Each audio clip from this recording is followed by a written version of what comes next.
মাসের মধ্যে নির্বাচনের সময় নির্ধারণ করা যায়। বিজয় দিবস উপলক্ষে গেল সোমবার সকালে জাতির উদ্দেশ্যে দেওয়া ভাষণে প্রধান উপদেষ্টা ডক্টর মোহাম্মদ ইউনূস বলেন, ২০২৫ সালের শেষে বা ২০২৬ সালের প্রথমার্ধে জাতীয় নির্বাচন হতে পারে। তিনি জানান, ৬ সংস্কার কমিশনের চেয়ারম্যানদের নিয়ে একটি জাতীয় ঐক্যমত্য গঠন কমিশন করা হবে, আর এই কমিশনের চেয়ারম্যান হবেন তিনি। যেহেতু জাতীয় ঐক্যমত্য প্রতিষ্ঠা করা অন্তর্বর্তীকালীন সরকারের অতি গুরুত্বপূর্ণ দায়িত্ব, তা বিবেচনা করে আমি এই কমিশনের চেয়ারম্যানের দায়িত্ব পালন করব।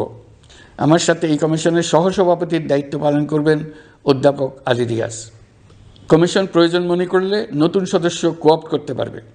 প্রথম ৬টি কমিশনের চূড়ান্ত প্রতিবেদন পাওয়ার পর আগামী মাসেই জাতীয় ঐকমত্য গঠন কমিশন তার কাজ শুরু করতে পারবে বলে আমি আশা করছি। নতুন কমিশনের প্রথম কাজ হবে নির্বাচন অনুষ্ঠানের জন্য জরুরি সিদ্ধান্তের বিষয়ে দ্রুত ঐকমত্য সৃষ্টি করা।